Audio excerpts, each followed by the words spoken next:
ఇవాళ రేవంత్ రెడ్డి గారు చేయాల్సిందల్లా ఒక్కటే, జేబుల కత్తెర పెట్టుకొని తిరుగుతున్నాడు. ఆయన కత్తెర పెట్టుకొని తిరుగుతుంటే జేబు దొంగ అనుకునేటోళ్ళు జేబు దొంగ కాదు, నేను అంటలేను. కత్తెర పెట్టుకొని తిరుగుతుంటే ఎక్కడ కేసీఆర్ కట్టిన ఫ్లైఓవర్ ఉంటే అక్కడ పోయి రిబ్బన్ కట్ చేస్తాడు, కేసీఆర్ కట్టిన బిల్డింగ్ ఉంటే పోయి రిబ్బన్ కట్ చేస్తాడు. ఈయన సీఎం అంటే కటింగ్ మాస్టర్, రిబ్బన్లు కట్ చేసే కటింగ్ మాస్టర్. ఈయన చీఫ్ మినిస్టర్ కాదు, కేవలం కేసీఆర్ కట్టిన పథకాలకు కార్యక్రమాలకు రిబ్బన్లు కట్ చేసుకుంటూ తిరుగుతున్నాడు. ఇవాళ ఈయన మాట్లాడుతున్నాడు, మూసీ కడతా 1,50,000 కోట్లు ఖర్చు పెడతా అంటున్నాడు. మా ఆడబిడ్డలు మీరు ఆలోచన చేయాలి. అంబర్పేటలో దగ్గర 3-4 వేల ఇండ్లు గులగొడతాడట. 3-4 వేల ఇండ్లు గులగొట్టి అంబర్పేటలో మూసీ కడతా. నేను అడుగుతున్నా రేవంత్ రెడ్డి గారు, మొత్తం పని కేసీఆర్ గారు చేసింది కదా. శుద్ధి కేంద్రాలు కట్టినాం, బ్రిడ్జిలు మంజూరు చేసినాం, గండిపేటకు నీళ్లు తెచ్చే సౌలత ఏర్పాటు చేసినాం. నువ్వు చేయవలసిందల్లా ఒకటే, 2 దిక్కుల మూసీకి మంచిగా బందోబస్తుగా రోడేసి అందులో ఏమన్నా చిన్న చిన్న ఆక్రమణలుంటే కేసీఆర్ గారు కట్టిన డబుల్ బెడ్రూమ్లే ఉన్నాయి, అవి వాళ్ళకిచ్చి మెల్లగా వాళ్ళను బుదిరకిచ్చి దగ్గరుండి జర్ర పని మంతుని లెక్క పనిచేస్తే 1,50,000 కోట్లు కాదు 16,000 కోట్లలో ఒడగొట్టచ్చు కథంతా. 16,000 కోట్లలో ఒడిచిపోయేదానికి 1,50,000 కోట్లు ఎందుకు ఖర్చు పెడుతున్నావా రేవంత్ రెడ్డి అంటే ఆయనకు నా మీద కోపం వస్తుంది. ఇక కోపం వస్తే ఏం మాట్లాడతాడు రేవంత్ రెడ్డి? ఎందుకయా 1,50,000 కోట్లు అంటే నీ గుడ్లు వీకి గోటీలాడతా. అరే నేనేమన్నా నువ్వు చెప్పు, విషయం చెప్పంటే నీ గుడ్లు వీకి గోటీలాడతా.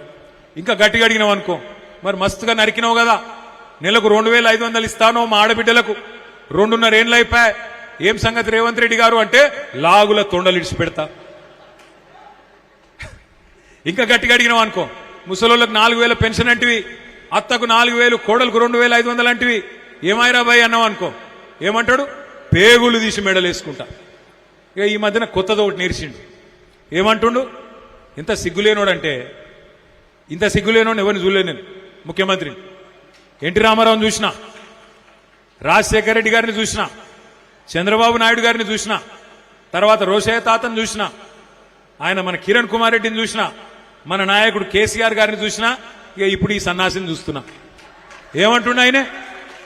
మన చూడురు మీరు, ఆదిలాబాద్ వేయండి, ఆదిలాబాద్ పోయి ఏమంటాడు? అక్కడ లేడీస్ ఉన్నారు అందరు కింద, ఆ సోయి కూడా లేదు ముఖ్యమంత్రికి. ఎంత కండలు తిరిగిన మొనగాడైనా 3 నెలల పిల్లలు పుట్టిస్తా అడువా అంటే మాకు ఎరకలేదా? పిల్లలు ఎట్లా పుడతారు, ఎన్ని నెలల్లో పుడతారు మనకు తెలియదా? మాకు కూడా ఎరికే 9 నెలల్లో పుడతారు పిల్లలు. ఎంత కండలు తిరిగినోడైనా 3 నెలల పిల్లలు పుట్టిస్తాడా అని మాట్లాడుతుండే రేవంత్ రెడ్డి. నేను అడుగుతున్న రేవంత్ రెడ్డి, 3 నెలల పిల్లలు పుట్టరు మాకు ఎరికేరా భయ్, కానీ 30 నెలల పిల్లలు పుట్టకపోతే నిన్నేమనాలి మరి?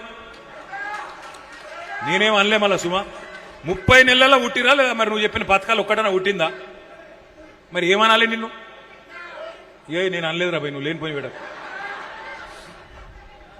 అంటే గింత చిల్లర భాష మాట్లాడచ్చా, గింత గలీజ్గా మాట్లాడచ్చా? మాకు తెలియదా? ఎన్ని కథలు పడ్డావు నువ్వు ఆ రోజు, ఎన్ని అబద్ధాలు చెప్పినావు, ఏం నరికినావు? దళితులకు కేసీఆర్ గారు దళిత బంధన్ పెడితే 10 లక్షల రూపాయలు ఇస్తే అవి ఏం సరిపోతాయి, 12 లక్షలు ఇస్తా అన్నావు. ఒక్కనికన్నా 12 పైసలు ఇచ్చినవా? మా ఆడపిల్లలకు చెప్తీవి కదా, కేసీఆర్ 1,00,000 రూపాయలు ఇస్తుండు పెళ్లికి, నేను తులం బంగారం ఇస్తా అన్నాడు, అన్నాడా లేదా? అక్క మీరు వేసుకున్న బంగారం వాడిచ్చిందేనా? నేను అప్పుడే చెప్పిన, తులం బంగారం కాదు మెడల పుస్తల తాడు ఎత్తుకపోతాడు వీడని చెప్పి, నేను దొంగ, అంత దొంగ. కానీ కొంతమంది నమ్మిరు, తప్పిదారి నమ్మిరు ఊళ్ళల్లో. పాపం హైదరాబాద్లో నమ్మలే మీరు, అంబర్పేట వాళ్ళు బాగా హుషారు, మీరు అస్సలే నమ్మలే. లంగల్ కాంగ్రెస్ వాళ్ళు గిల్లినేడ నమ్ముతామని మీరు నమ్మలే. మీరు బీజేపీ వాళ్ళనే తరిమి కొట్టిరు. ఇక్కడ ఇదివరకు పెద్ద నాయకులు అనుకుంటే ఉరికిచ్చి కొట్టిరు మీరు. ఆఖరికి ఆయన పోటీ చేసేందుకు కూడా భయపడి పార్లమెంట్కి పోతాడు పాపం. ఆయన అసెంబ్లీకి పోటీ చేసేందుకు కూడా భయపడుతుండిగా, అటువంటి పరిస్థితి వచ్చింది. అందుకే మీరు నమ్మలే కాంగ్రెస్ వాళ్ళను, కానీ ఊర్లలో నమ్మిరు పాపం. 10,000 కాదు 15,000 ఇస్తా అన్నాడు రైతులకు. కేసీఆర్ 2 పంటలకు ఇస్తుండు, నేను 3 పంటలకు ఇస్తా అన్నాడు.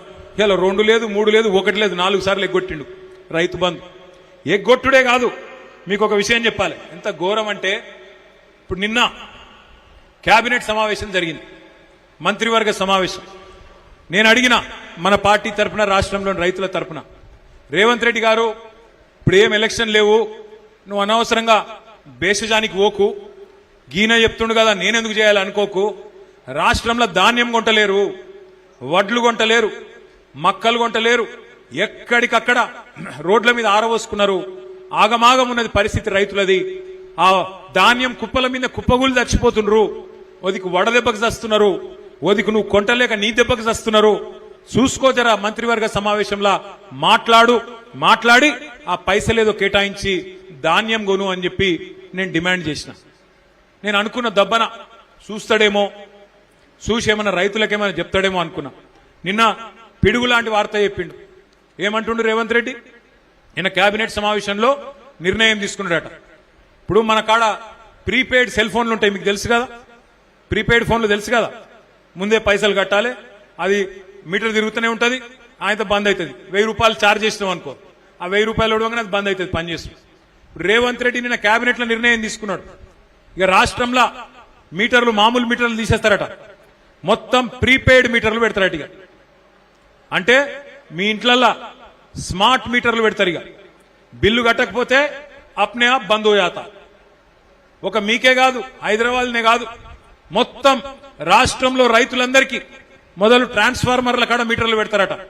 అటెనక బాయిల కాడ మోటార్లు ఉంటాయి కదా, ఆ మోటార్లకు కూడా మీటర్లు పెడతారట. ఇక మీకు కేసీఆర్ గారు అందుకే చెప్పిండు ముందే. ఆనాడు మోడీ గారు ఎంత ఒత్తిడి తెచ్చినా, మోడీ గారు మెడ మీద కత్తి పెట్టినా కేసీఆర్ గారు ఒప్పుకోలే. మోటార్లకు మీటర్లు పెట్టమంటే నా బొండిగ మీద కత్తి పెట్టినా, నా మెడ కోసినా నేను మాత్రం పెట్టా అని చెప్పి కేసీఆర్ గారు పెట్టలే. కానీ ఇలా రేవంత్ రెడ్డి ఆయన మీద కేసులున్నాయి కదా, భయం ఎక్కువ ఆయనకు. పాపం కేసులున్నాయి కదా, భయం ఎక్కువ. అందుకే మోడీ చెప్పంగానే, మోడీ తానానంగానే తందానా అన్నాడు.